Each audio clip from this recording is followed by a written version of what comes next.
This is the 10th top scariest episode, Ben 10. It's me. It's Me. Talk about pure nightmare fuel. Ben 10 this episode. While clowns, circuses, and funhouses are meant to bring joy, they're also some of horror's creepiest staples. This episode, Ben 10 dives deep into the eerie side of those things, with the sinister Zombozo the Clown and the menacing Circus Freak trio. It's packed with chilling imagery and unsettling moments, plus the horrifying threat of Gwen and Max losing every bit of their happiness. In the end, Ben unleashes Ghost Freak to finish the fight and save innocent lives. He may have conquered his fear of Zombozo, but was still downright shaken. Michael Morningstar's inappropriate behavior. Ben 10 alien force while working to recruit a team of plumbers' kids on behalf of his grandpa. Max, Ben, Gwen, and Kevin meet Michael. Michael initially comes off as a powerful ally with a heart of gold, but this masks his true persona of a vain and power-hungry monster in order to satisfy his desire for energy. He tends to absorb the life force of female victims and turn them into zombies. The girls here kinda weird, they're wearing uniforms from my school, but I don't recognize them. By the time Ben and Kevin discover the truth, they see Michael absorbing Gwen's energy and trying to condemn her to a relentlessly grim fate. The fact that Michael views his victims as nothing more than trophies makes his actions all the more unsettling. What's scarier than being hunted by your own doppelganger? Not much. In this episode, different versions of Ben from across the multiverse collide. It's told from the perspective of a Ben who never received the Omnitrix. He's attacked by a group of his evil alter egos and is understandably terrified by the experience. Ben Prime, Ben 10,000, Ben 23, and Gwen 10 are forced to come to his rescue. In the end, no watch. Ben observes as all of his other selves are destroyed, which is probably the scariest thing of all. Ben heroically sacrifices himself to rescue the trapped Ultimates in Ben 10. Ultimate Alien. After a critical glitch causes several of his ultimate transformations to manifest in reality, Ben suddenly finds himself imprisoned alongside them within the Ultimatrix. Soon he is forced into a desperate fight for survival against the Ultimates, who are convinced that he is their captor. "You're not real," they accuse him. When Gwen arrives to aid Ben, she attempts to destroy the Ultimates, only for Ben to make a shocking decision. He willingly offers himself up to free them. Gwen, stand down. Even though things ultimately resolve, the moment when Ben steps toward his own destruction while the Ultimates chant for him to burn is a chilling sight that fans won't forget anytime soon. Ghost Freak attempts to seize control of Ben in Ben 10. Unlike most of Ben's original transformations, Ghost Freak possessed a mind of his own. His influence steadily grows, tormenting Ben with hallucinations, relentless nightmares, and even hijacking his personality mid-battle, causing him to unleash an unsettling level of aggression. Things take a horrifying turn when Ghost Freak escapes the Omnitrix, transforming into an even more monstrous form. Now fully free, he swears to take over Ben's body at any cost. In a terrifying display of power, he even possesses Gwen, threatening to end her life unless Ben submits. Honestly, it's no surprise Ghost Freak terrified Ben so much as a kid. Screams as she takes a big dive.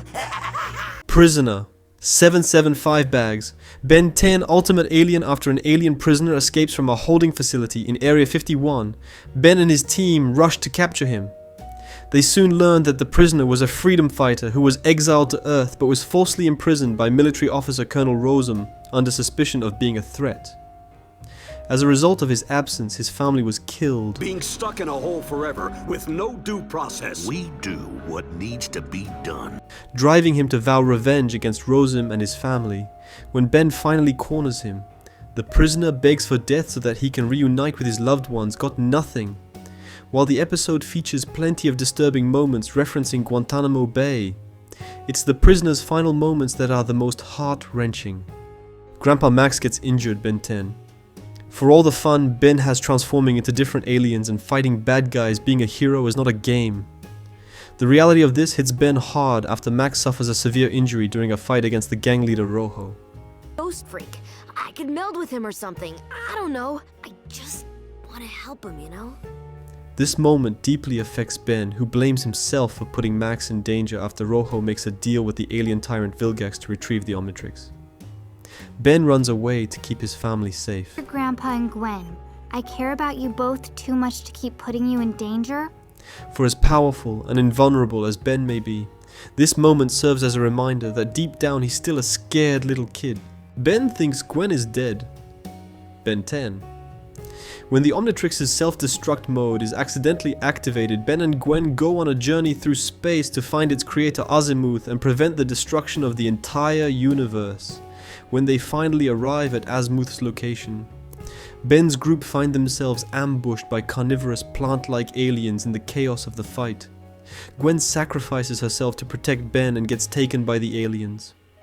Even though they spend most of their time fighting, both Ben and Gwen care deeply about the other's well-being, and witnessing her apparent demise proved to be too much for him, even though Gwen didn't actually die.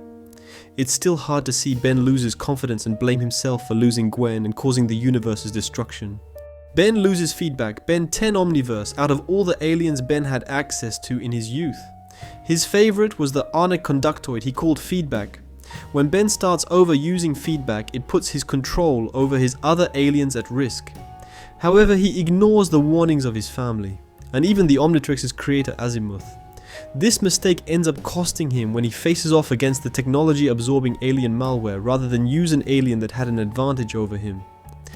You picked the wrong hero to mess with again! Ben chooses to use feedback, allowing malware to remove him from the Omnitrix and destroy him. It's a hard scene to watch, as Ben not only loses his favorite alien but an important part of himself. Kevin's mutation. Ben 10. Before Kevin Levin was Ben's friend and ally, he was one of his most dangerous enemies. After absorbing feedback energy from the Omnitrix during their first fight, Kevin gains the power to transform into Ben's alien. Forms he then uses this new ability to go on a major crime spree and frame Ben after Ben defeats Kevin but refuses to finish him off. Kevin's anger causes him to lose control of his powers. He undergoes a horrifying transformation into a monstrous chimera composed of various alien body parts and is unable to turn back. Kevin may not have been the nicest kid, but even he did not deserve to suffer the trauma of that grotesque body horror transformation. What Ben tries to do to Kevin Ben 10 Ultimate Alien after absorbing the powers of the Ultimatrix to prevent a universal catastrophe, Kevin undergoes another mutation. A result, he loses his sanity, seemingly regressing to his old evil persona Kevin 11 and causing him to go on a rampage from beating people who owe him money to even trying to absorb the power of his allies and destroy them. Kevin's madness quickly overwhelms vows to put a stop to Kevin's rampage by destroying him, while this worst case scenario never comes to pass. It's still shocking that Ben was willing to go so far and eliminate his best friend. I hope you enjoyed watching the video. You can choose an option to watch more videos. Don't forget to subscribe to the channel and activate the bell so you don't miss any animation mistakes or reviews. See you in the next video.